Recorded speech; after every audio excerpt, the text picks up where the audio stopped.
Welcome to the first turn. I'm your host, Hyena, and today, Llama and I talk about our WarhammerFest predictions, what we expect to see to be revealed this weekend for Warhammer 40k, Age of Sigmar, Kill Team, Underworlds, Warcry, Old World, and Horus Heresy. We also talk a bit about getting our hands on the new Seraphon starter box for Age of Sigmar, and more. Enjoy. WarhammerFest is Saturday. Is imminent. Yeah, 2 days from now. Big preview event. And so they've held back, it feels, some of the 10th ed leaks this week. Yeah, I've noticed that. It's been very light, very dry, very fluffy this last week. Yep. You know, like the articles in Warhammer community are like, hey, remember the Bloodthirster and all of its different versions? This 30-year-old version. Yeah. Here's a new terrain scatter kit for Kill Team. Here's the fluff blurb, spoilers ahead, for Arcs of Omen 5. Yeah, it's like, okay, these are little, very tiny things. Yeah. But you have to expect they're doing this because they've got big plans coming for WarhammerFest, right? Big reveals for all their major games. And if previous preview events are any indicator, we'll see a lot from the WarhammerFest, but then the weeks after there will be more stuff that they trickle out. Yeah.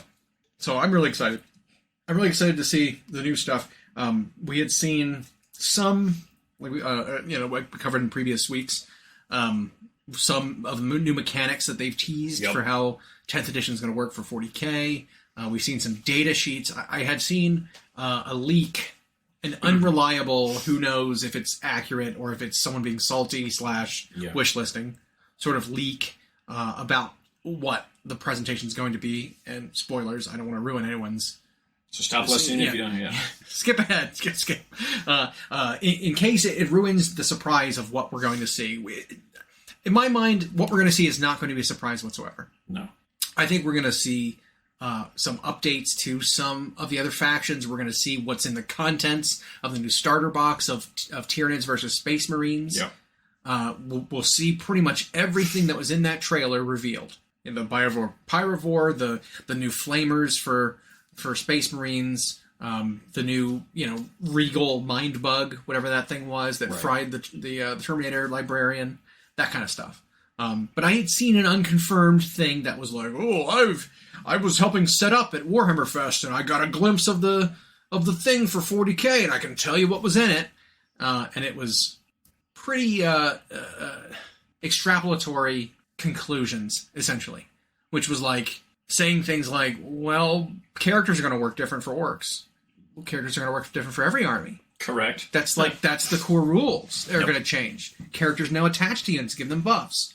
What do you mean it's groundbreaking thing that a war boss is going to give buffs to its unit? We know this already. Yep. But there was changes coming to Eldar, it sounded like, according to this, and I don't want to get into it because it was a lot of like, there's a lot of like complaining, but it sounds like a lot of their mechanics are going away, right? Same thing with Space Marines. Probably a lot of their mechanics are going away. They probably won't get +1 attack on the charge because it'll probably be baked into their attacks characteristic. Right.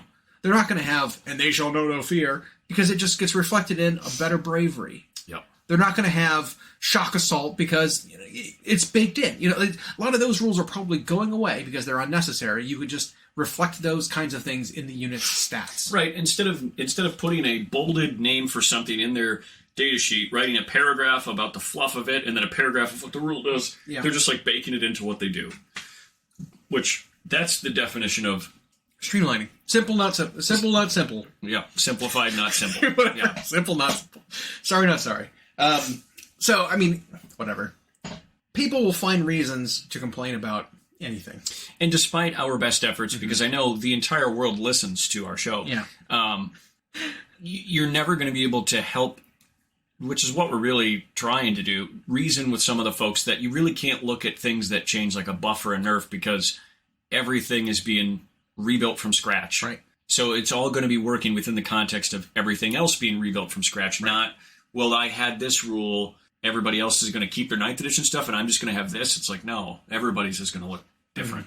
Yeah. I mean, I was seeing, that hearing that kind of thing based on some of the leaks we've seen, and it's like, well, hold on. Like, we don't have the whole picture yet, right? Like, your thing might be nerf that you're looking at compared to whatever it was, if it was a unit in current edition, but it's a new edition, and guess what? Maybe your thing took less of a nerf, less of a stat nerf or whatever you're looking at than everything else did, and so maybe it is relatively the same compared to everything else. You know, like there's a very real possibility of that kind of thing happening with some things. And even when they see that, and maybe they hadn't thought of it that way, a lot of them just right now anyway seem to do the, well, yeah, but it is under, like they don't want to let go of it. But but what you said is right on point. And for all we know, this might have been GW's attempt, and we'll see, to make it so the game is not so alpha. Right. Because for edition after edition after edition, what you could output as early in the game and as far away as possible from the opponent determined a lot of what happened. Even though in 9th they got to a spot where scoring ended up kind of more important than killing, you still were scoring with like skeletons of what you started with. Right. And I think maybe you were talking about something where you'd like to see where units can actually make it through all 5 turns of the game. Yeah. I mean, without being overpowered Death Stars. Right. Think about like Terminators, right? The new stats we saw for Terminators made them toughness 5 with 3 wounds, 2 up save, 4 up save built in, which we don't know how important an involvement is going to be in this next edition. Because, you know, if most guns limited to -2, you know, well, then you had no reason to have an invuln. Yeah. Because your armor gets reduced to a 4, basically. Yeah. So, who knows? But, you know, the damage output of that unit, even though it's a brick and it's hard to move, might be very, very low. And so maybe the Terminators are now like a slow, grinding advance up the board to gain you ground and to score you objectives, but they're not like, well, I'm going to put all my points in Terminators because they can kill literally anything they touch. Right, and I have some stratagems I can stack to move them across the board in one turn, and yeah, they might not be like that at all. It might be stuff bounces off of them a bit, and you don't want to run something directly into them, but then... But trying to kill them is futile as well. Yeah, because they're just hard to move. They're hard to remove them. And all I have to say is I actually get more excited, and I think the idea that this was going to be a watered down edition has been dispelled. Like, we're seeing these rules are complex, but they also make more sense. Right. Cover aside, it's the idea that you can create a rule that covers multiple other like mechanics in the same effect without having as complicated of a path to get there. Yeah. Right? Like, there are plenty of those kinds of things. I mean, look at Age of Sigmar, for example. There's a couple rules that they just can't get fucking rid of. Like Hand of Dust from Nagash. Right? Yep. Hand of Dust from Nagash is a spell that's admittedly probably one of the most powerful ones in the game. But the way it's worded, it's you choose a model, you put a die in your hand, you hide it behind your back, you have your opponent choose the hand. If they choose the hand with the die, they live. If they choose the hand without the die, that model dies. It's like, okay, well, it's... Sure, there's maybe some psychology there or whatever, but it's basically a 50-50 chance, right? You could just say, choose a model, on a 4+, models removed from play. Right. And it would basically amount to the same thing. They didn't have to create a mini-game. Right. Yeah. It basically amounts to the same thing. Well, there's all kinds of things like that. Necron reanimation protocols. The way it is right now, in its current form, it's like a feel no pain for casualties. Right? Like you give a unit a feel no pain after you've removed the models, and that allows you to bring the models back. Well, that's a convoluted way of doing it. Yeah. Right? Like, you could just give them a feel no pain, which is a save against each point of damage after the models are removed. Yeah. Like, admittedly, it's better now because damage spill from weapons are kind of negated. Yep. If you've got 1 wound models who can reanimate, you basically get your feel no pain versus the entire hit, not just each point of damage. Yep. Right? And so it's a little bit better now, but if you made it a 4-up instead of a 5-up, it would amount to the kind of the same thing. You know what I mean? So it's like, there were fears that Necrons were going to get unjustly nerfed because their version of, or their feel no pain that they used to have called reanimation protocols became something different, and it might go back to that. But for just the sake of speeding the game up, I think it's better. Not only that, but it'll also make more sense in a simplified feel no pain style role if the output coming at them isn't like it was in the previous edition. Well, also, Feel No Pain is going to be a universal thing. Yeah. So, like, we know what Feel No Pain is. It's defined in the core rulebook. We don't have to say to our opponent, if they say, well, I'm going to use Randomation Protocols. Well, what is Randomation Protocols? Let me read your entry for what explicitly that says. Yeah. You know, it's like, oh, what is Randomation? It's a 5-up Feel No Pain. It's like, okay, I get that. I understand that already. I have a guy who's got a 5-up Feel No Pain. Perfect. I understand. I know what that is. Yep. So, I mean, it's that kind of thing where it's worried. USRs. Exactly. Yeah. And you know, universal keywords. Looking back, I miss USRs because it was just a defined glossary, you know, of just all the rules. Yeah. While it was annoying at the time, the thing had universal special rules. The way it was laid out. It was also what we didn't, you know, looking back now and, you know, rose-tinted goggles and whatnot. It also was nice to be able to go and reference rules that your opponent was talking about without needing to either memorize or own their codex. Mm-hmm. Right? Because there was plenty of examples of that now where it's like a new army comes out and you're like, I'm going to use this ability. It's like, what does that do? I've never even played against this army before at a tournament or whatever. Right. They're playing against this army. I've never read their book because I'm not going to pay $55 for a book I don't or for a book for an army that I don't play. Yep. You know, so it's like being able to define, well, you know, here's the abilities that I have that you already know in this combination is what this unit does. You're like, okay, I understand that. Yeah, and I don't think it's going to mean that each army isn't going to have their unique stuff. Sure. But the USRs, I think they weren't always handled correctly by GW, and the referencing system was poor, like the way the books were laid out. Yeah. But USRs are just that. They're universal, and when you just have those keywords on a unit, which every other game does. I know. And it always means you know what a unit does. And so, for anyone who heard that, our drinks this evening, we went a little collegey. Mm-hmm. We've got a variety pack of Smirnoff Ice, can style because we really wanted the original flavor. Yeah. And I couldn't find the bottle. So crack one if you got them. Other than that, I just keep getting excited. But that preview event is like the biggest thing coming up in miniatures in the next couple days. And so that's our take probably on 40K. They'll preview a couple more data sheets. We'll see more of the models from the video. Yep.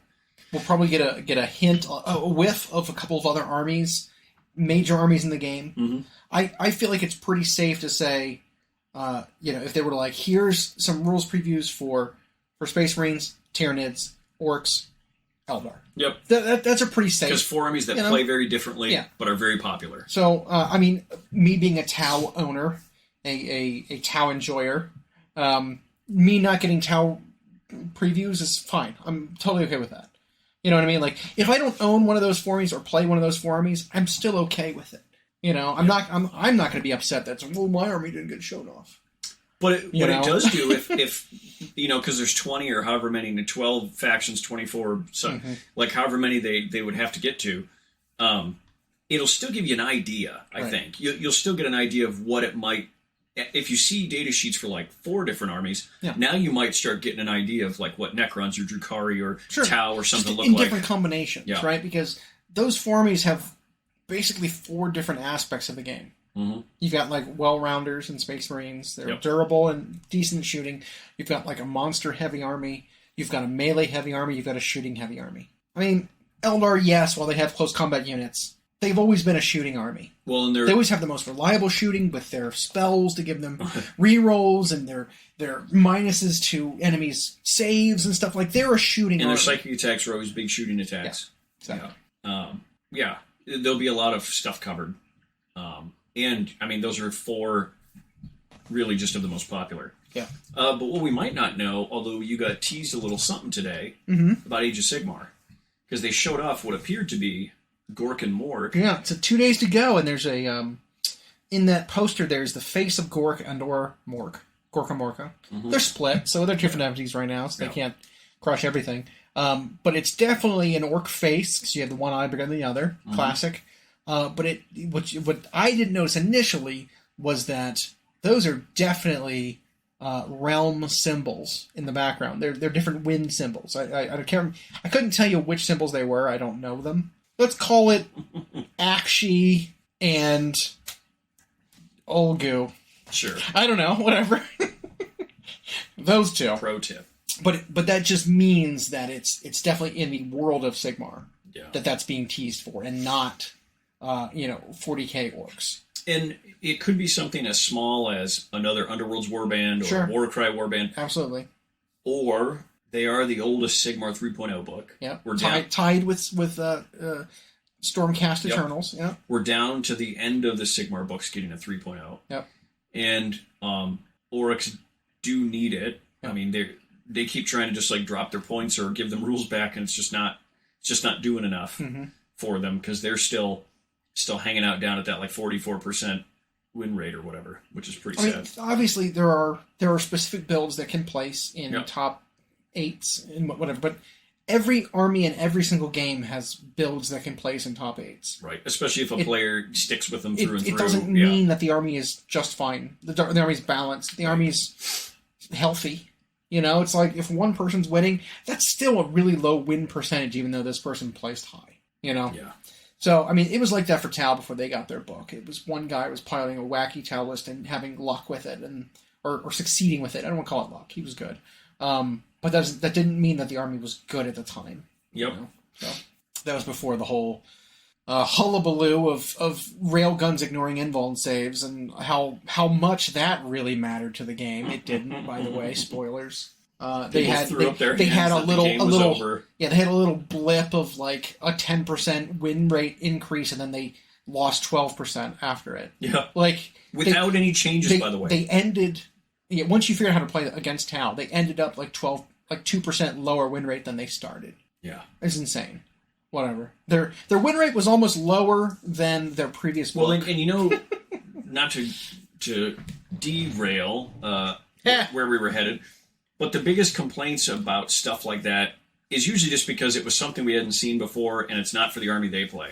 Right. So people gripe like, oh, this is BS, this is going to just ruin everything, it just deletes whatever I want to play.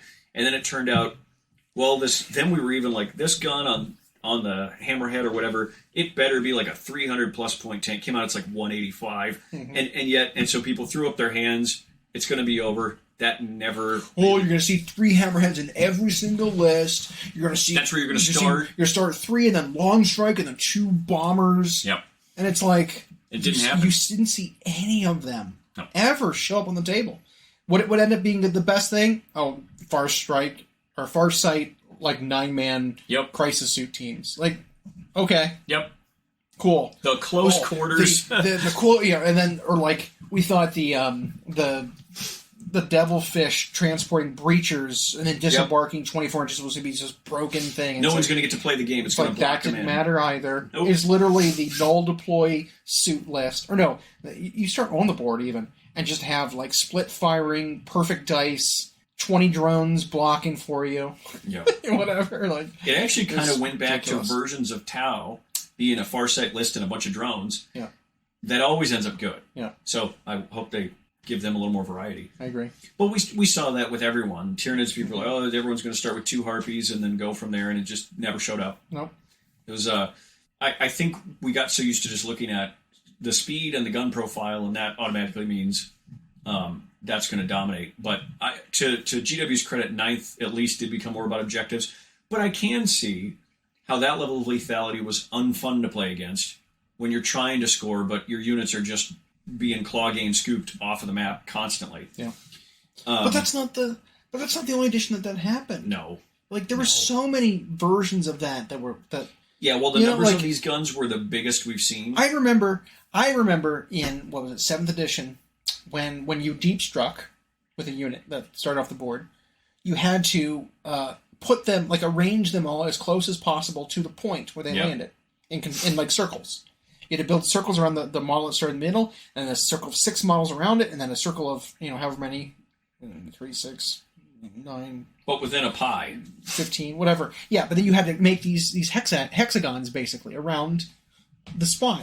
And back then, you had weapons that were blast, that were pie plates. Mm-hmm. That were like legitimately like circle templates that you could place. Yep. And then if it didn't scatter, it hit where you landed. And so there were so many times where like I deep struck a unit of whatever assault marines, and literally all of them got hit by a demolisher cannon or something, and all died. Yep. Like, or if you had a bunch of guys that fired a flame template, which was a great big teardrop. And they were firing from a vehicle. You could pick the same point, stack each template on top of each other. That also happened to me. Were you there for that? God, man. Yep. That was back or, when... Or in 6, when flying monsters, if they got so much as shot at, there was a chance they died. They just crashed and died. Yep. Yeah, so it's...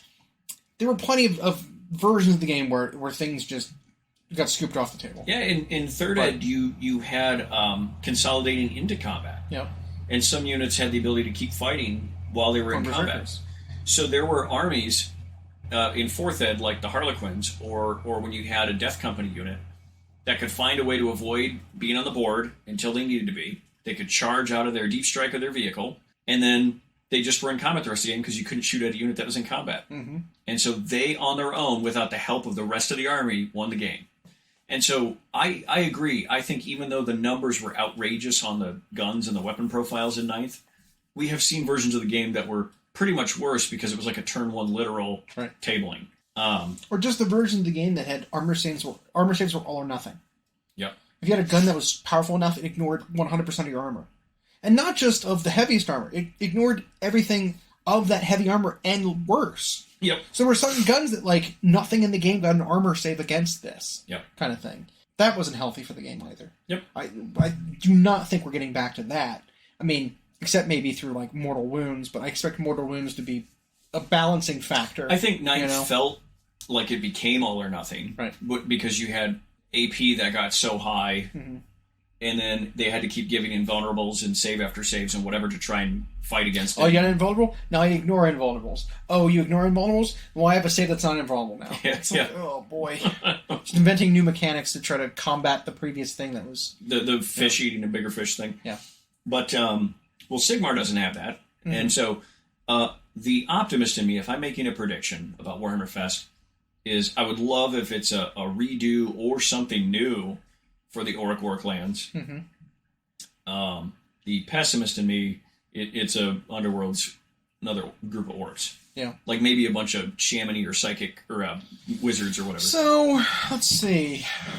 Which, not a knock to Underworlds. Their models are always cool. I don't remember what the new season was called. Did we know? They, was it Wormwood? No, Worm something? Witchwood? Wildwood? Which worm? Which worm? That worm. The Worm Witch? Yeah. Oh man, I can't remember. But Weird Hollow. Weird. That's it. I knew it was a WY. So it's still the Gnarlwood. Yeah. The new one that's coming out is Stormcast 3 Wizards versus the Tzeentch ones. Tzeentch yeah, one, which the looks really super duper bizarre cool. Tzeentch ones. But it's still called Gnarlwood, so it's still taking place in the same setting. The Realm of Gur. Yeah, the new one, what's a very specific part of the Realm of Gur, where this weird stuff's happening in the Gnarlwood. But this one's called the Weird Hollow. The Weird. But I think it's still in Gnarlwood. But I could absolutely see something Savage Orc, maybe, coming into... Some of their models are pretty old. Well, I don't... So I'm a pessimist optimist. Yep. Pessimistic optimist. I would think we're going to get Auric War Clans either from a book, for a new book for Sigmar, or we're going to get a minor game that's going to have a unit. I could see it being... well, I'm not sure about that either. I was going to say, I could see it being Warcry being a unit in Warcry that then gets integrated into that can be used by the orcs, yeah. Right? Like a new Savage Orc unit or something, right? That fits into the Weird Hollow stuff or whatever. Sure. You know, the whatever setting for Warcry is right now. That's in a different one. Right? But the issue with that is we already know what the next set for Warcry is going to be, and it's going to be called Nightmare Quest. I don't think Oryx fit into a name like that for a setting. Nightmare Quest? Mm-mm. I don't think so. Nightmare Quest is going to be, I want to say, Cities of Sigmar through, like, maybe we'll get early, before the Cities of Sigmar book comes out, some kind of the Crusade army, some of the Crusade units. Could be. Some of the Hollow, the height, what are they called? Weird? No. Dawnbringer The Crusade? Dawnbringer Crusade models, like a unit for them early, versus something like Nighthaunt. Right. right? Death and chaos are obvious. Nightmare Yeah. Quest. Quest to me seems like, nobles, Right. noble people going on a holy mission. Well, that could be Dawnbringer Crusade, and then if they're going on it's a nightmare quest. You're fighting against something horrific, right? There are plenty of things that are horrific. I'm unsure about that though, because I've got other information that leads me to think we're not going to get 2 warbands of Flesh Eater Courts for Warcry. Oh, because we have they're getting one. We have the one after that, which is called Power and Madness, which has the ruined temple for the Seraphon. Yep. Looks like that's going to be some kind of like semi-armored Flesh Eater Courts versus the Knight Errants of the Stormcast. So the next Warcry is Nightmare Quest, which is going to be ghosts, right? Yeah. I'm thinking ghosts. I'm thinking Dawnbringer Crusade. That's my thing that I'm thinking of. When we get our preview for Warcry, I think that's what we're going to see. Nightmare Quest. I'm calling ghosts and humans. Ghosts and humans. All right. And then we know we're going to see Heresy and Old World stuff. Yep. Old World, I just think it'll be some either more artwork, maybe a vignette where they do a little movie with artwork that features over voice work. Yeah. I just had a horrible thought. We're going to see the box art for Old World, and we're going to see what's the contents of the first box is, and it's going to be the old Bretonia stuff in like a start collecting box. Nothing new. Nothing new though. Nothing. It's going to be their Hippogriff Knights. It's going to be the Knights of the Realm. Like it's not going to be anything new. It'll be peasants or men at arms, whatever. Yeah. It'll be the old kits in a new box with bigger bases, with slightly larger bases for the infantry. Maybe a hero, a foot hero. That's the pessimism in me. The but optimism. People still geek if they do little. Yeah. I know. What do they call those? Lazy Susans with featuring Bretonian stuff. Yeah. But the optimist in me says we're going to see the first 2 factions they're going to be coming out with eventually, and new models for them to flesh out the existing, previously made plastic line. Yeah. So we're going to see a new paladin on foot. We're going to see a new mounted paladin, whatever. We're going to see a new Grail, reliquary or whatever. Like, we're going to see something new that replaces an old thing. And then we're going to see it in front of the old stuff. Well, and they did say in their little fluff blurb about it that this era that they're pulling from, Bretonia wasn't the same.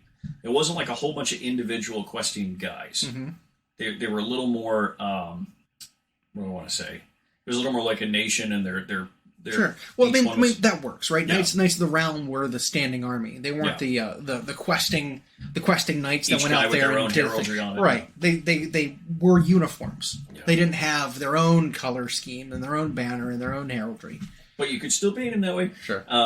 Bretonia and the other one will be what? Tomb Kings? Maybe. No, I think they're going to do an old one. They'll do something new as well. But new. But I don't know who would face off against Bretonia in their world. Yeah. Because we know that like the vampires have been around for ages. Yep. We know there are dwarves that have been around for ages. We know there are other human kingdoms, but Bretonia being in direct conflict with like Nordland or the predecessor of Nordland and fighting the Ulrich followers, I don't see that being an obvious matchup. I don't think it'll be a box of humans versus humans. Yeah. But then that leads me to the same thing with Tomb Kings, is if they come out with 2 kings versus them, well, there was no, well-known engagement of Bretonia versus Tomb Kings besides, like, later on in the history. So, like, I don't think that's a great matchup either. So, I don't know. I think we're going to see Bretonia. I don't think we're going to see the other half. I think we're just going to see more of the Bretonia side. I do. I can tell they're going to show. Maybe they're sitting there like, oh, who do we put? Could be like Heinrich Himmler. Maybe. Like, he's been around forever, but right? are they going to do... Is he several hundred years old? I don't know. I don't think he is. He's not a vampire. He's just necromancer. He's a necromancer, yeah. So it's like, I don't know. I don't know who's the obvious choice to put up against them if they're going to do like a 2-player boss. Unless they just did Orcs and Goblins, because there are always them around. Right. Could be. Yeah. Regular old greenskins. We'll see. And it'll be the old Orc boys and Black Orcs. Old Night Goblins. Yeah. I don't know. I'm hoping for God, it'll be like Betrayal of Calth, where it's just Bretonias versus Bretonians, and it's just double the number of sprues, so you could have so you can just knights against knights and peasants versus they'll just peasants. say one's the Red Duke or something. Right. Was he around then? I Maybe. don't know. But you know what I mean? Like, it'll be... You buy the box because it's a 2-player versus box, but then you just combine them into one army and play, as like a starter. That would be really funny. And also lame, which is even funnier. Horse Heresy, I don't care. I think we're going to see... We might see a handful more of these oddball, blingy characters. Yeah. I hope it's something bigger. I hope we see, like, flushing out Dark Mechanicum or something in plastic for Heresy. I don't know if they'll go there. Maybe upgrade kits for Marines, like Breachers. Yeah. That'd be alright. Double pistol upgrade kits. I could see either of those. I don't know, that kind of thing. Like they did with the heavy weapon sets. Yeah, I could see. We could see a new tank. Yeah. One of the tanks we weren't thinking of gets plasticked, or a flyer gets plasticked, something like that.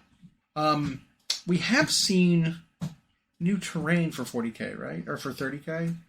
Was there new like Aegis defense line? Or did we already get that released? I don't know. No idea. Okay, something like that could be interesting too. Where it's if they do more, actual terrain for the games that are new and interesting. I could see something like that too. That'd be fun. I mean that kind of, and then Kill Team's on Monday, which the fest will be over though. Why did they pick? I don't know. Monday for the Kill Team. I mean, Kill Team's getting really popular. Well, Monday is their last day. I think it's a 3-day thing. Why would they do Monday? I don't know. It's so weird. Is it a holiday in England? So Kill Team will be more reduced 40k stuff, or a unit that they will then add to a codex. Yeah. If you were to make the most wild out there prediction about 40k, what do you think we'll see? In 40k? Yep. I mean, we've already covered that it's going to be 10th edition. Yep. Like, I don't think that's stuff. crazy. Yeah. A wild out there thing. Just a wild out there. Nobody saw it coming. Fulgrim. Just already. Yeah. Everyone only got 5 minutes to shine. Just straight up Fulgrim. Yep. Oh man, that would be funny. Oh man. And they announced Emperor's Children are getting a codex at some point. That would be really, really funny. That'd be pretty out there. Oh man, I don't know. Out there. It's pretty out there. I think we're going to get a new Space Marine Codex at some point too. We might see that. These are safe guesses though.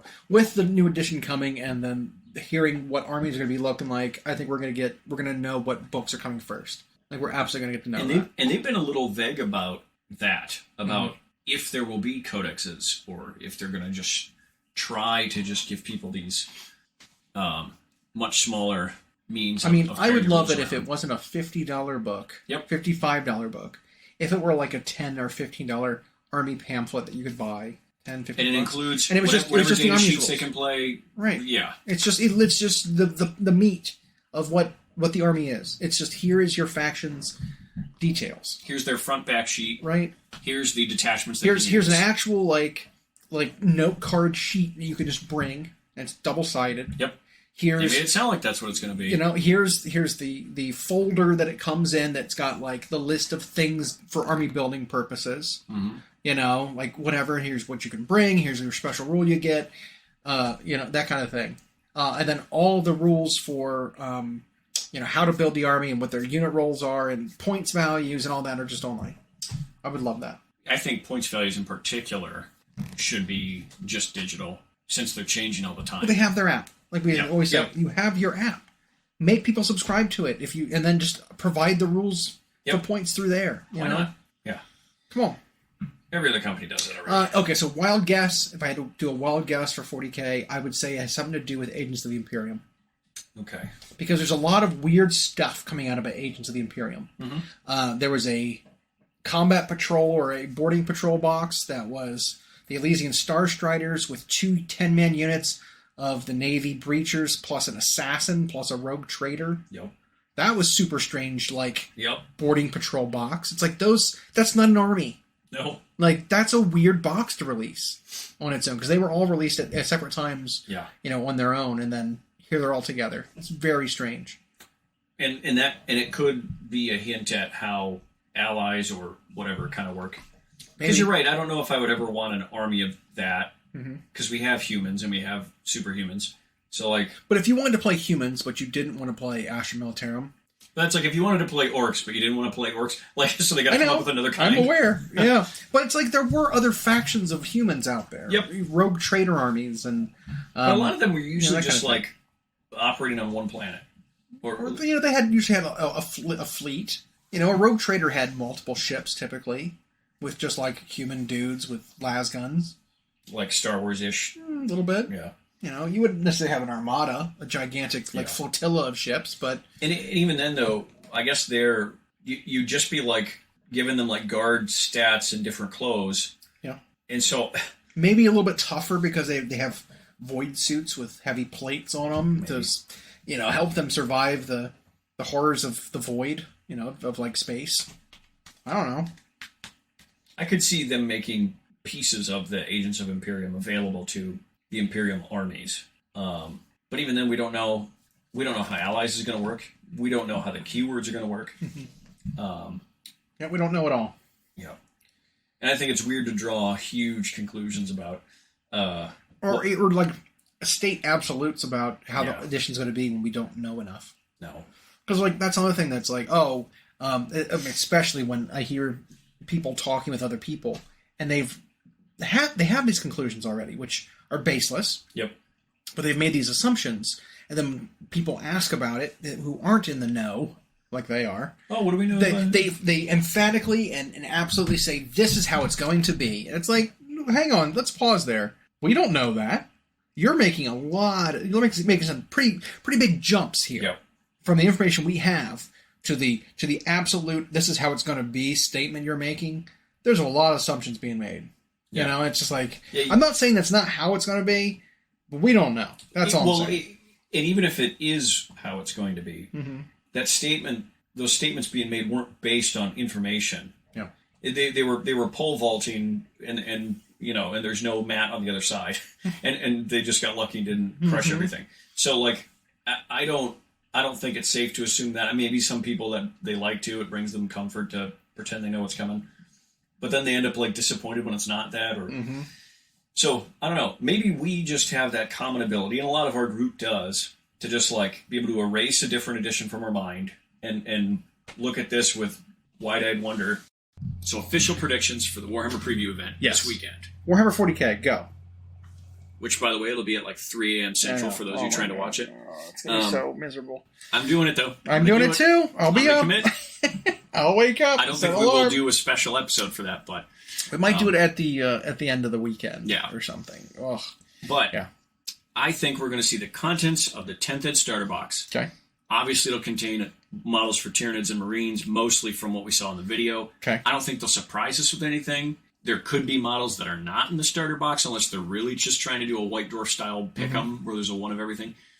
But I think you had an idea based on, like, what the Indominus one from the previous set looked like. When you look at that one, it was 3 characters, right? In Indominus, it was Lieutenant, it was the Captain, and then it was a Chaplain. No, well, there was a third character in there. I can't think of what it is right now. But there was a couple characters at least. There was Outriders. There were Blade Guard vets. There were 10 Assault Intercessors. There were 3 Eradicators. Like, that box was packed. And was there a Dreadnought in there? No, I don't think it was a Dreadnought. I don't think so. Because I don't have a Dreadnought. But the Necron side. But then the Necron side was the Reanimator. It was the Royal Warden. It was an Overlord. It was a Cryptek. It was 20 warriors plus their scarabs. It was, my God, was there an Overlord? I think the Overlord wasn't in there. I think it was the Scorpack Destroyer Lord. Yeah. And then there was a Scorpack Destroyer unit. Like, that box was packed. There was so much in that box. Okay. So it's like, I think the stuff we saw in that video could all be in there, potentially. Because we would have the Phobos Lieutenant with the chitin, replacement bits. Yep. The Terminator Librarian. Yep. Reasonable. Right. There was a medic in there, so there could be a new Primaris or a new Marine. What do they call Apothecary potentially in there? He was technically there. They showed off the Terminators. It could even be the Oldborn, I guess. But, yeah. They showed off the Terminators. Mm-hmm. They showed off a flamethrower guy. Yep.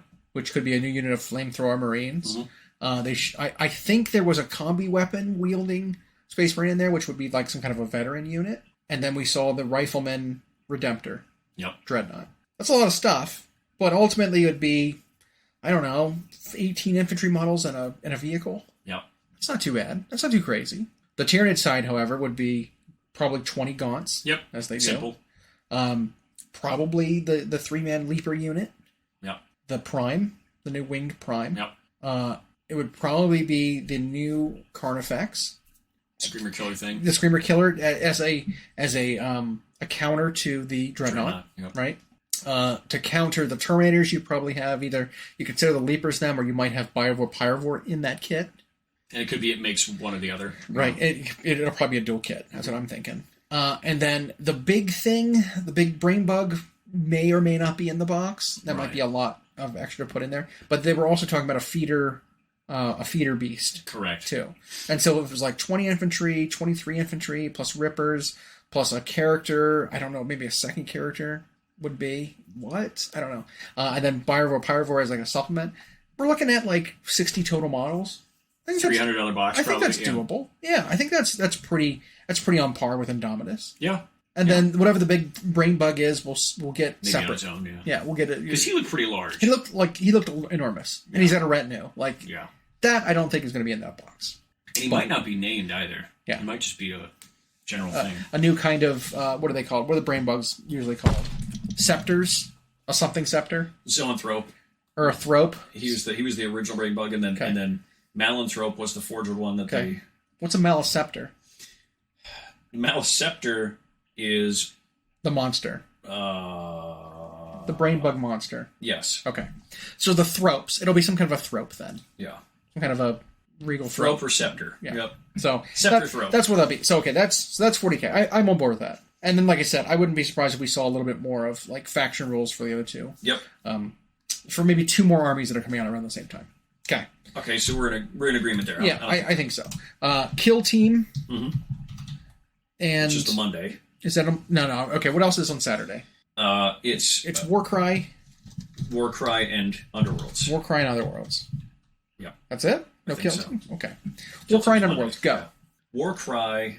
Well, since I wasn't even sure what world we're in, both Warcry and Underworlds are in the same. They are. They're both in the realm of Gur. Yeah. But then so is Age of Sigmar's setting as well. Yeah. So everything is taking place in the realm of Gur right now. Interesting that they do that. Yeah. That's kind of neat. If they're going to show us something for Underworlds, it can't just be the 2 we've now seen, right? Right. So are they just going to do like maybe they're just going to do the path that shows like 3 faction symbols and we have to kind of guess what they are? Maybe. What hasn't gotten something in a while for Underworlds? I don't know because I don't know the order. Mm-hmm. So whatever I say, you're like, nope, they just got one like 4 months ago. So who hasn't gotten one in Underworlds? Well, every faction has gotten at least one. When did Slanesh get one in Underworlds? Pretty recently. When did Flesh Eater Courts get one in Underworlds? It's been a while. That was 2 settings ago. And we know they're getting something for Warcry. Yeah. You're right. Okay. I think it's a fair bet. That'd be a way to give them 2 things, kind of. Something new for Warcry, something new for Underworlds. Sure. I like that. Yeah. I was thinking maybe Idneth. They haven't gotten something in a while. Oh, right. Kind of a new thing for Idneth. Maybe something new for Iron Jaws. Because Iron Jaws last warband was 1st edition. But they got 2. They have 2 now for Underworlds. Do they? They had one of the first ones ever. Okay. Oh, they got the Brutes. I forgot about the Brute squad. Yeah. Brute squad. Never mind. Take them back. Then maybe Cruel Boys had one recently. Shit. Beasts? Beast of Chaos had one a while back. That was the Beast Realm or whatever. Way out Brave. there. They'll do Idneth, but they'll do mini turtles. Oh my god, that'd be so funny. Like... They'll do a little Eidolon of Mathlin. That would be funny. I don't know. It's such a gamble with that. Who knows? It is. You know? Just as a slap in the face, there'll be another one for Skaven. Sure. Because that's the only thing Skaven gets. Just going to slap you in the face. It'll be a Scryer team for Skaven. Yep. All right. And then Warcry. Like I said, I think it's going to be this Nightmare Quest. Yep. Which is the next box set. We haven't known the contents. I think it's going to be Ghosts and Cities. Okay, and then Sunday we get Age of Sigmar kicks us off. Oh boy. On Sunday. Yep. I don't even know what's going to be there, other than we might see more stuff for cities. I think that's what we're going to see. Because what we've seen for Cities of Sigmar, which is coming out in the fall, early fall probably, is literally 3 models. From a unit. Yeah. And they're just 3, like, footmen. They're 3... humans. They're just 3 not even in basic shape. soldiers. Yeah. Right? That's all we've seen so far. We know they're going to have some kind of knights in their army because they showed us the CADs for them. Mm-hmm. They showed us shields. They've showed us horse armor. So we know they're going to have some kind of like horseman kind of unit, maybe a replacement for knights. They still have the decent kit for Demigryph knights. I don't know if they'll be replacing that. That one looks aged, but it's okay.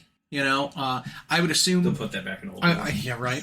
I would assume they're going to have some kind of ranged unit replacement for handgunners and crossbowmen, because that kit is super old. Well, which ones did they rebox with official Age of Sigmar stamps on them? Let's see, I don't know. That I do not. Because I don't think Demigryph Knights ever got that treatment. I don't think so. And so... No, they were boxed with oval bases. Like, they did rebox those early. Like, they got them. Mm-hmm. But they didn't do it for, like, handgunners. They didn't do it for... See, I thought they did it for the puffy sleeve foot soldiers and not for that. Either way... I don't remember. I wouldn't care if they got cut as long as they were giving us... Right. So we know that there are, like, new kind of crossbow, like, projectile CADs. There's like... Yeah, they showed a ton of weapons. They showed, like, a mini cannon on the end of a stick for a handgun unit. Where it's like, it looks like a rifle, but it's like a blunderbuss because it's just a tiny cannon. Trumpet bell on the end. You like light it. So they showed that already. And then things like the Witch Hunter Warband, where there's like a guy with a crossbow and a bomb strapped to the end of it. Things like that. That could, be a hint at what's to come. So do you think Sigmar Morning will be mostly cities? I also think we'll get a map of, here's the next book. The one that's going to be the book and a model book. Yeah. Which we're down to... Flesh Eater Courts. Yeah. I think we'll see that. And possibly something new. Right. But I think we're definitely going to see Flesh Eater Courts. I think Flesh Eater Courts are going to get a new character in with the book. They'll get a new warband for Warcry. Because we've already seen that. I don't think we're going to see that. That'll be what fleshes them out. Yeah. Then I think we'll get something...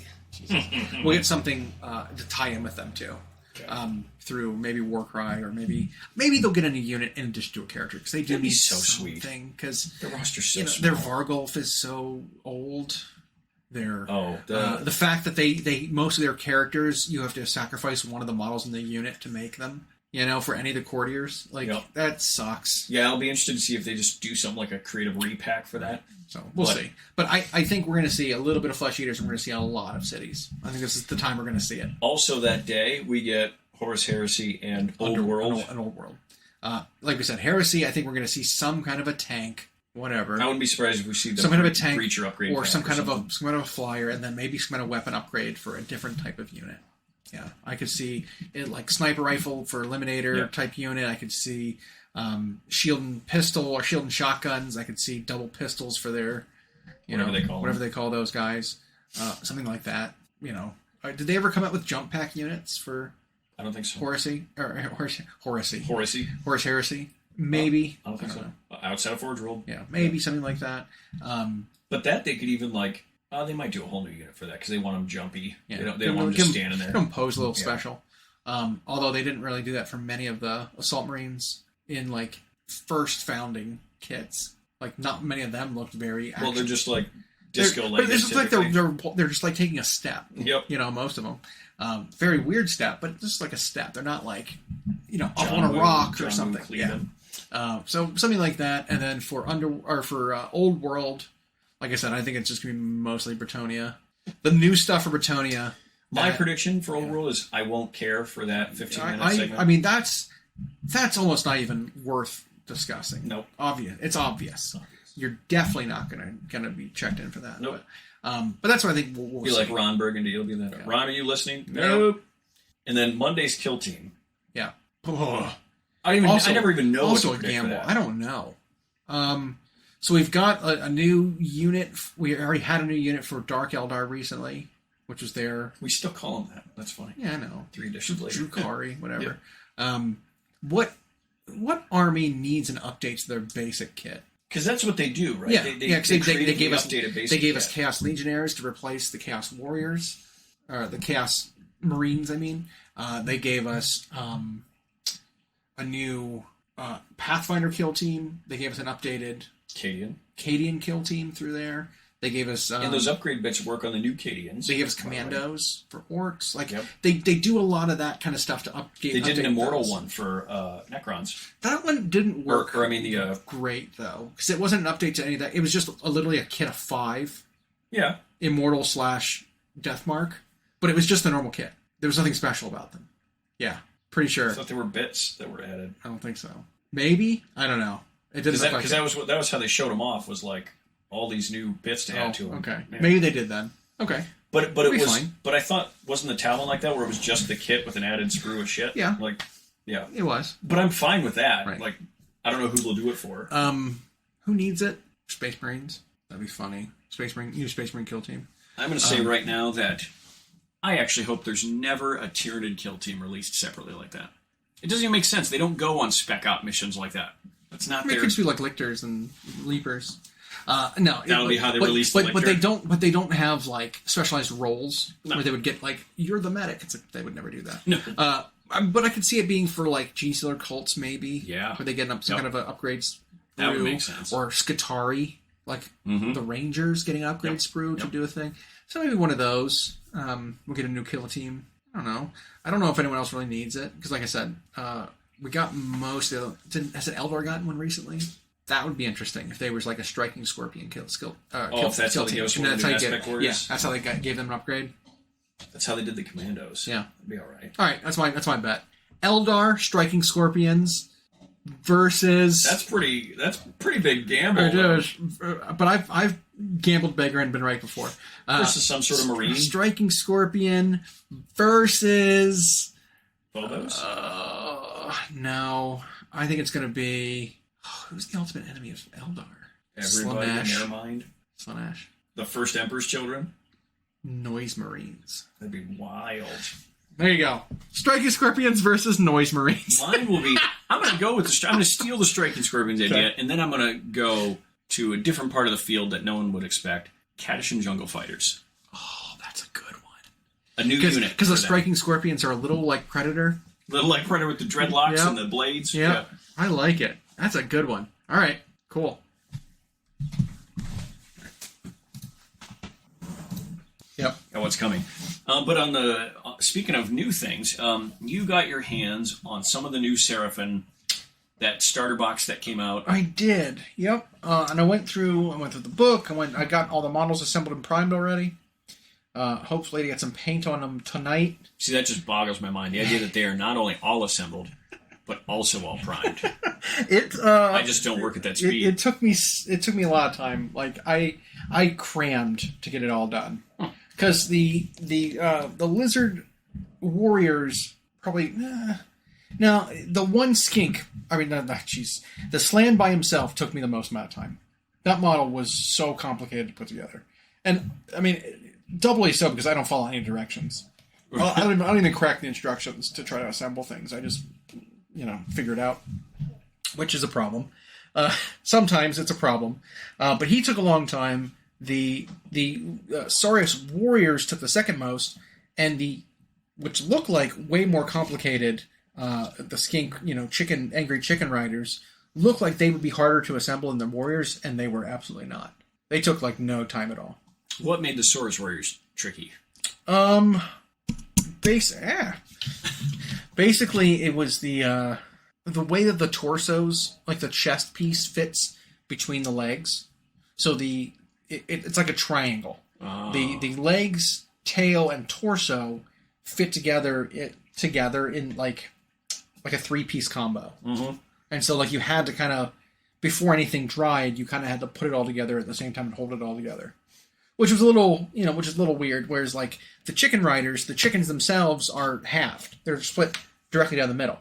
So you cut out one half, you cut out the other, and you'd never know by looking at the detail. Yeah. It's like they don't look like derpy cheap. Yeah. Yeah. Yeah, they were literally like bisected down the middle, and they just formed the two halves of the torso and head. That's it. And so it wasn't too bad putting most of it together. The Slan though was a little tricky. But it was the chair that was the tricky part? Yes. The throne itself was really complicated. There was a lot of use of, like, negative space. There's a lot of use of, like, the vines that wrap around the chair were not sculpted into the piece that they're sitting on. Oh, wow. They were, like, attached to a different piece that slapped into the outside of it that, you know, you had to do it in the right order, otherwise a vine was underneath the piece that you were trying to, you know, kind of put down. You had to, like, move things out of the way. So it was an order of operations thing. I also did a little bit of customization on it myself, because I didn't want to have little, like, skink advisors standing all over it. Just wanted to be the guy. Yeah, so I had chopped a lot of, like, the rocks off of the skink feet in order to, like, reclaim the stone and not have the skink standing on it. So there was a little bit of that I did that took a little bit of time.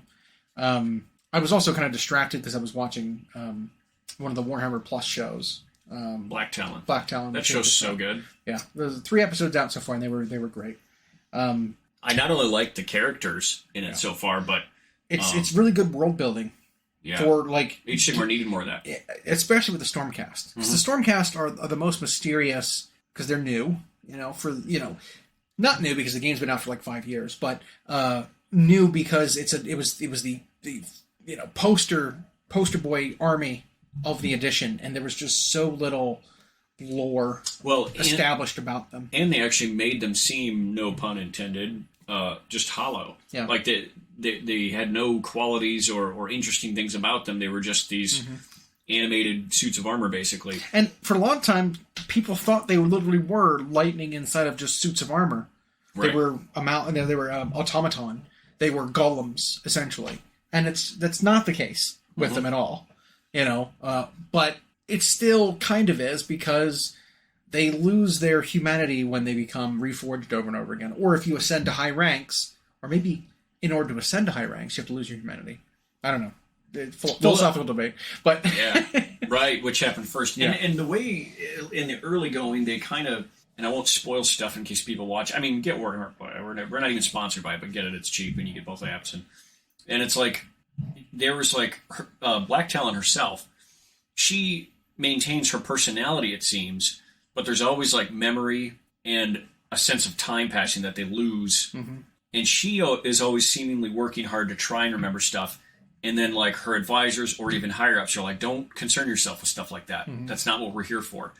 Well, in one of the episodes, remembering the past, even the most recent past, was important to saving the realm from calamity. Yeah. You know, like, she needed to remember. And it was very interesting that they showed off an Idenef character in one of in all the episodes that is, like, a mercenary, like, cohort of her band called the Black Talons, who were, like, assassins, basically. Stormcast assassins. Spec Ops. Yeah, people, Spec Ops, sure. Yep. And it was like, it was super interesting to see that. It was super interesting to see that there was things that could prevent Stormcast from being warped back to Azir to be reforged. So just because you can be zapped back doesn't mean you're always going to be zapped back. Yeah. It also seemed like it's an indeterminate amount of time before you return back to Azir to be reforged. Right. It could be instantaneously, or it could take... Right. So like, there were times when the character would die and they said, oh, you've been here a lot longer than me. You know, even though they died kind of similar times in the story that they were, you know, talking about. Or like, like just dying somewhere and then just being MIA for a while as you rematerialize and be reforged. And then there was even descriptions of things like there are certain worlds or certain realms that are like veiled in magic or shadow of some sort, and so you need very particular conditions for Sigmar to even beam you up out of there. Yeah. So I love that idea because otherwise there's no stakes, right? Yep. It's such a low stakes endeavor. It's like, oh well, I know if I die, I'll just be respawned. You know, it's kind of like in video games. You know, if you have unlimited respawns, why not just throw myself in and get killed and then respawn and do it again? But if you had if you're on hardcore mode, it's like if you die, you're done. You have to start over. All of a sudden you play carefully. All of a sudden you play more carefully. Yep. And so, I mean, they also grapple with that a little bit in that show. Spoilers. Because Neve's apparently extremely reckless and gets herself killed to complete missions all the time.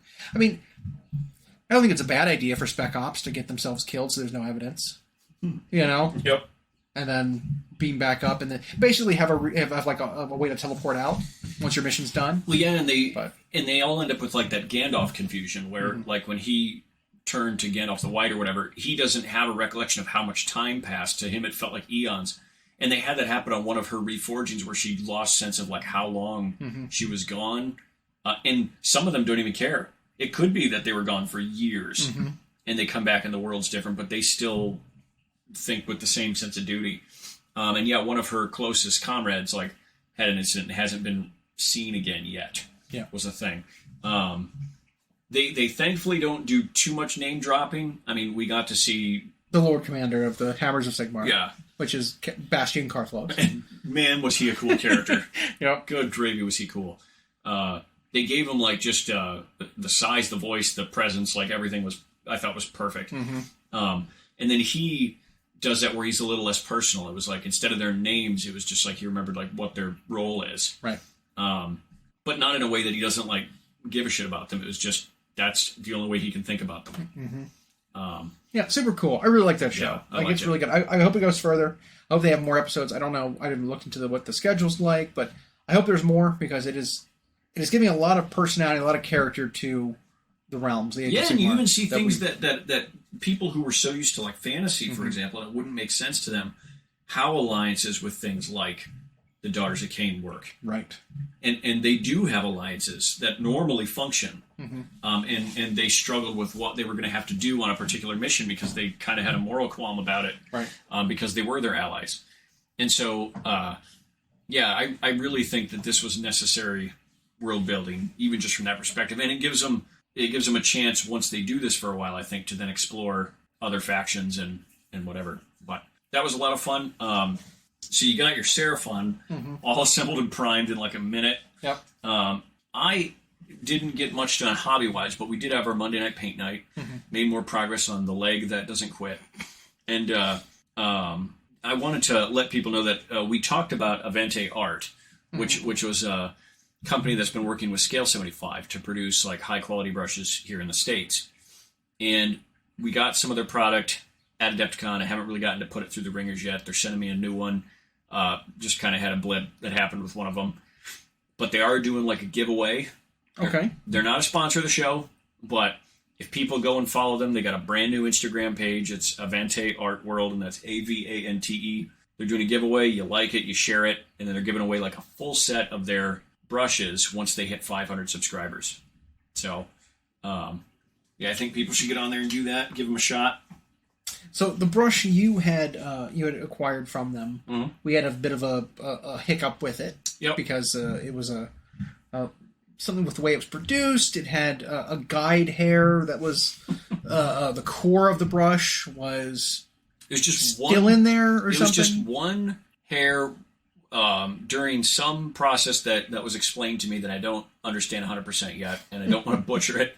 But during some part of like the crimping process where the bristles are put in there, it was just a little longer and a little like stiffer, and so it would just not allow the tip of the bristles to come back together as soon as you loaded it with water or paint. It just immediately, you then touched it to something and it just wouldn't come back together. You'd have to like wash it all over again, and you get literally one stroke out of it and have to do it. But I reached out to the guy since we had talked to him at Adepticon, and he's been directly communicating. I sent him a picture of what it was like. He had me ship it to him. He took it into the manufacturer. They found out what it was that did it.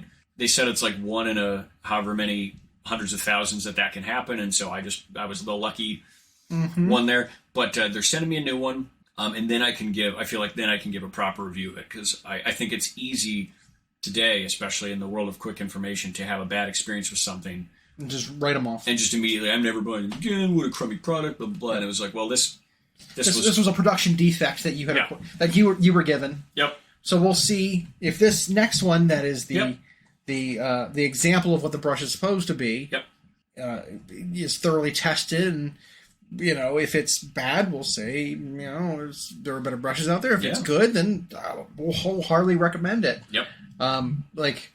The idea is that these brushes are supposed to be American made, made U.S. side, if not American. I don't know how you could make it in the U.S. but not be American made. I don't know. But if it's less expensive, if it's accessible, because quicker shipping and you don't have to go through all that import stuff. Yeah, because there's so many times when it's like, I need a new brush. Well, let's all get together and do an order for some Raphaels or something, because we'll save on shipping by shipping it here from Italy or whatever. It's $20 for the size one brush, but shipping's $24 or whatever. Exactly. So we always have to do a group order, and then the most common sizes are always out. Yeah. And so this will be nice if we can get them close, and they're working with Scale 75, who does all kinds of art supplies, and they've got a base here in the States. Well, our store even has a Scale 75 display. Yeah, and he wants to if carry we can the brushes. stock them, Yeah. like that kind of thing. If there's distribution for it, so we can actually get them and have them all the time. Yeah, and they're going to do different levels too. The one I'm getting obviously is their Kolinsky Sable one, but it sounds like they're going to do a step down that might be like hybrid synthetic, good workhorse type brush, or something for someone who's a beginner. So even more affordable for a wider variety of people. And that'd be great to be able to point people to it, because we get people in the store all the time who look at the painted models up there, who ask questions when they see us sitting down and painting. And we love that we're getting more of the supplies in the store now, that we can be like, well, over here you've got ta-da. And if we could just be like, here's some good brushes to get going with, Well, because I know a lot of folks, because I did the same thing. I, for a long time, didn't invest in a decent, set of brushes. Yeah. And now I don't have a set of brushes, but I've got a brush of every size from different companies that are but they're high quality and they work for whatever purpose I need. And man, let me tell you, just the difference it makes with a brush that can actually hold a tip when you're trying to do precise detail. Because like for a while I thought I just reached a plateau. I just got as good as I could get. I really did, because it's like the brushes I was using with the start was just like the 20 packs from Michael's for $8. Sure. Yep. Just it's like, well, these brushes always, the bristles never stick together. They always fray really easily. So why am I going to spend a lot of money on a new brush if it's just going to happen that too eventually? Well, here's the secret: most of those nice, expensive brushes, if you take care of them, they never do that. No. Like I've yet to have one of my nicer brushes do that. In fact, what I found that happens is. Because when I'm doing something that's more display or even competition quality, you will beat up a brush, even if it's really good. You'll put thousands and thousands and thousands of brush strokes and brush loads and cleanings on it. And what will happen before any fraying or splaying of the bristles is actually the tips of the bristles themselves will slowly start to grind down like you've sanded them. And so it'll just become like rounded, but it'll still hold that. And so you can actually still use that for other stuff later, like for glazing or for base coats. And so you're right, you take care of those good brushes and it repays you. Because I've got just like a shoebox full of those old brushes that are all garbage. I think you're doing terrain or something, like whatever. I can find uses for them, absolutely. But it's even the same thing with like Citadel brushes, which are, kind of getting into that realm where they're mid-range brush cost now. Yeah. But so many of them use them for like an hour. And if they don't split and start, splaying out, you'll see the tip start to curve. It'll have that hook in it. And once it starts getting that too, it's like you're not getting it back, you can't use it, because it becomes this chisel tip, like J hook. And it's just like, what am I supposed to do with that? Yeah, paint with a crowbar. And it just doesn't work. Yeah, and whereas some of these I've got like a raft that's, I don't know, 6 years old that I still use for a lot of base coating, because it can still come back together. And then taking care of it, like not using one brush to do everything. Like don't use the same brush to mix your paint on the palette and to add water to it and all that you're going to also paint with. Right. Saves the life of your brush. Have different brushes for detail versus glazing versus whatever. And while I don't think like brush soap and whatever is necessary, I use it, but I don't think it's necessarily. Well, it does maintain helping the brush stay conditioned. Yeah. Whatever, soft and keep its shape, and it does avoid the accumulation of traces of paint. Deep in the brush. Yeah, because the other option is like you can go like the Artist Opus dry brush route, where if you just don't load it past a certain spot on the bristle and you always keep it damp, the paint will always then come off. Right. Washing a brush thoroughly. Yep. I mean, is the most essential part of cleaning of keeping a brush good. You never let paint dry in it, obviously, but like you can go and get better results by doing a few more steps. Not to that same magnitude, but every little bit helps. And I used to wonder for the longest time why so many high-end painters will test their brush on like their thumb before going to the model and not just on like a paper towel. And the reason is you don't want to touch the brush when you're about to use it to something that actually pulls moisture out of it. Oh, interesting. Because then... I guess I never thought about that. Yeah. I always thought because it was closer. Yeah. It's probably both. It's probably like convenience / laziness. Yeah. You do it on the back of your paint, on the back of your thumbnail because it's like, oh, it's right there. Yeah. You're also seeing like obviously how it's going to go in the model. Yeah. But it's also because if you touch it to... unless you intentionally do it because you overloaded the water or whatever, what you're trying to avoid is the paint drying on the bristles ever when you're trying to keep a brush in good condition. So we learned that when I talked to that guy who does the Artis Opus videos with the dry brushes. He's like, because people would ask him, how come you don't just wipe it on a piece of cardboard or a paper towel? And he's like, because it pulls all the moisture out, and then the paint doesn't come off the bristles, and then midway around the brush, it just dries, forms that dry ring of paint that's way harder to clean, or it might ruin it, especially if it's down in the middle. And that's simple. That's why they have the dampening sponge, which we have sort of an alternative to that I think is a cool idea. But like you're doing the same thing even when you're doing high end. You're avoiding overloading the brush paint back on the bristles, and you test it on something that's not going to pull the moisture out to keep that. Well, that's why we're talking about primed cork, so that you can have a rough surface to get to basically scrape paint off onto before you do your dry brush or your heavy overbrush, whatever for base coating, but not using it like on tissue or paper towels. Because like that's the recommended way to do a lot of dry brushing, right? Is you use kind of dry paint already that doesn't have a lot of moisture. Right. You rub off most of it onto paper. Yep. And then you dry brush your model. Well, that can work with specific dried up, pigmenty kind of. And if you have a really beat up brush that you don't care about, then it is fine. But you're going to get like 1 or 2 models out of it before it is just it's just a monster. Yeah. But the whole point is, it's like you need to be able to get an even distribution of the paint in the bristles amongst the bristles without it getting gummy, back into the ferrule, either gummy or clogging up your brush. Because I've had brushes where I've done that. I forgot to clean them, and about halfway into the brush, it's just a brick up to the ferrule. Chunks of paint. Yeah. When I first started doing dry brushing, that would happen to me all the time. Yep. But like I dry brush more than I do anything else, probably as a technique. In terms of just raw real estate coverage. Yeah. Yes, I spend a lot more time doing very small pieces and edges and stuff, but the amount of total space that an edge takes up compared to a full armor plate, I do way more like stippling and dry brushing to get nice coats. So it's like I've been doing a lot of practice, a lot of that, and I can confirm that there are like slightly better ways of doing it than your rub it off in a tissue and then... Well, when I tried it that way, it was so weird because I'd never done it like that. But I went for it first on like the Parasite, but I used a makeup brush. And while makeup brushes do general dry brush work just fine, I found doing that technique, what it kind of does is it sort of polishes the model and just ended up with like... I couldn't get high contrast. It ended up like shiny at the end. And so by using a dry brush that's designed to be a paintbrush where it's got that heavier bristle in it, I then took it to the Great Unclean one that I did. And that turned out great. And it was mostly the dry brush technique. Yep.